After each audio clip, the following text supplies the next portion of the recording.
नमस्कार दोस्तों, मैं राखी। हम Hindi TGT PGT net JRF के लिए पढ़ रहे हैं हिंदी। महादेवी वर्मा का पार्ट 1 पार्ट 2 हम पढ़ चुके हैं, जीवन परिचय और काव्य संकलन। आज हम पढ़ेंगे महादेवी वर्मा का पार्ट 3 यानी कि गद्य साहित्य। गद्य साहित्य में महादेवी वर्मा ने बहुत सारे संस्मरण और रेखा चित्र लिखे हैं और कुछ निबंध भी लिखे हैं। तो मैं आपको पहले बता देती हूँ संस्मरण और रेखा चित्र में अंतर क्या होता है।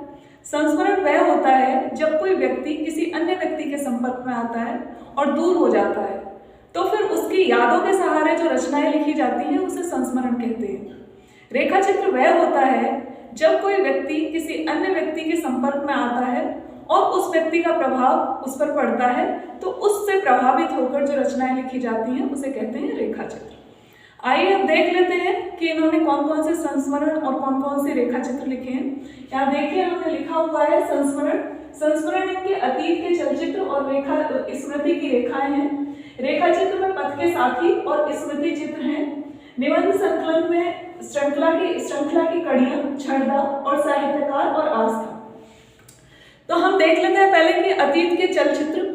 अतीत के चलचित्र इन्होंने 1940 ईस्वी में प्रकाशित करवाया और इसमें कुल 11 संस्मरण थे। इसमें कुछ मुख्य संस्मरण भी थे, जैसे कि घीसा, रामा, बिट्टो, साविया और आलोकी दीन। आलोकी दीन को आलोपी भी कहा जाता है। और इसके अलावा विधवा माता, वैश्या की सती पुत्री। तो ये सारे अतीत के चलचित्र के अंदर कुछ संस्मरण हैं। इसके अलावा स्मृति की रेखाएं। स्मृति की रेखाओं में कुल 7 संस्मरण दिए गए हैं।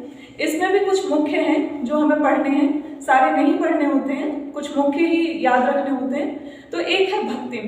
भक्तिम को महादेवी वर्मा ने अपनी नौकरानी के लिए लिखा है, यानी कि उनकी जो नौकरानी थी उसके विषय में लिखा है। और दूसरा है ठाकुरी बाबा। ठाकुरी बाबा है और उसके अलावा है मेरा परिवार। मेरा परिवार जो इन्होंने संस्मरण लिखा है 1972 ईस्वी में, वह पशु पक्षियों पर लिखा है। ठीक है, तो इसमें मतलब कुछ और इसके अंदर जो दिए गए हैं, जैसे कि गिल्लू है, गौरा है, निक्की रोजी और रानी है। तो इस तरह के संस्मरण हैं। अब देख लेते हैं कि इन्होंने पथ के साथी लिखा।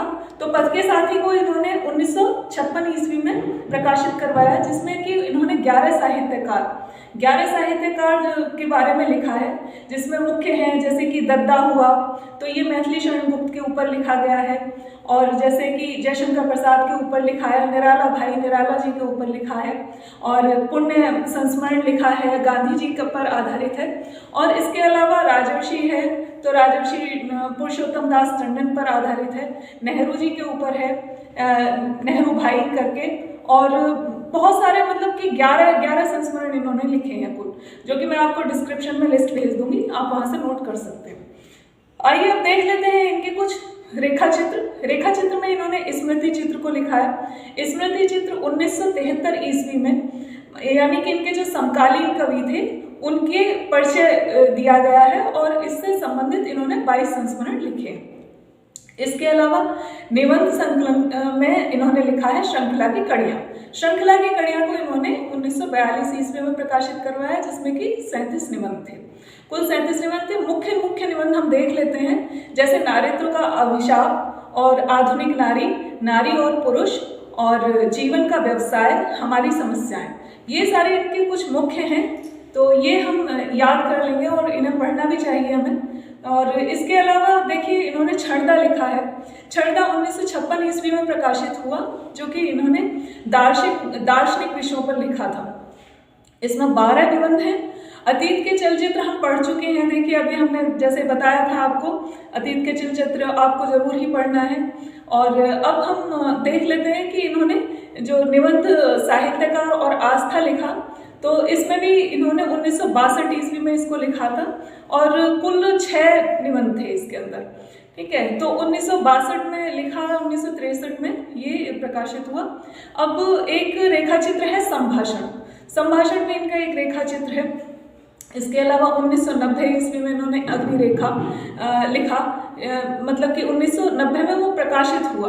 ठीक है। और इनके निधन के बाद कुछ एक मतलब कि इनकी 27 चुनी हुई कविताएं थी, तो उसका एक संकलन है, तो वो इन्होंने इसमें प्रकाशित करवाया, मतलब कि अलग इनके शिष्यों द्वारा प्रकाशित करवाया गया था। 1994 में इन्होंने प्रथम आयाम जो इनका एक निबंध था, समझ लीजिए कि वो प्रथम आयाम इनकी वो थी खड़ी बोली और ब्रज बोली में इन्होंने इनके शिष्यों द्वारा ही प्रकाशित करवाया गया था। इसमें कुछ कविताएं थी चुनी हुई। अब आ जाते हैं, हम देख लेते हैं कि कुछ विशेष तथ्य भी हैं। विशेष तथ्य में हम ये बता सकते हैं कि ये प्रयाग महिला विद्यापीठ की प्राचार्य रही और कुलपति भी बनी। 1933 ईस्वी में ये कुलपति बनी थी, 1932 ईस्वी में प्राचार्य रही, और इसके अलावा इन्होंने 1946 ईस्वी में रंगवाणी नाट्य संस्था की स्थापना भी की थी, और इन्हें पद्म भूषण से भी सम्मानित किया गया था, लेकिन ये संभव हो सका इनके निधन के पश्चात। और 1944 ईस्वी में इन्होंने साहित्यकार संसद की स्थापना भी की थी। अब देख लेते हैं कुछ इनकी पत्रिका संपादन। इन्होंने पत्रिकाओं का भी संपादन किया, जैसे चांद हुई, साहित्यकार, महिला, विश्ववाणी। तो इन्होंने विश्ववाणी, ये सभी इन्होंने पत्रिकाएं संपादित की थी। इसके अंदर इन्होंने जो इनका सबसे महत्वपूर्ण पत्रिका रही वो रही चांद। चांद को इन्होंने 1932 से लेकर 1936 तक संपादित किया, और ये साप्ताहिक पत्रिका थी। साहित्यकार मासिक पत्रिका रही, महिला पाक्षिक पत्रिका रही, और विश्ववाणी युद्ध से संबंधित पत्रिका रही, जो कि चीनी आक्रमण के समय इन्होंने संपादित की थी। ठीक है, तो आज के लिए बस इतना ही करते हैं। इस सबको आप कर सकते हैं नोट डाउन, और इसके अलावा मैं डिस्क्रिप्शन में सारी जानकारियाँ भेज रही हूँ आपको। तो आज के लिए इतना ही, और आगे कोई नई एक रचना लेकर हम प्रस्तुत होंगे। धन्यवाद।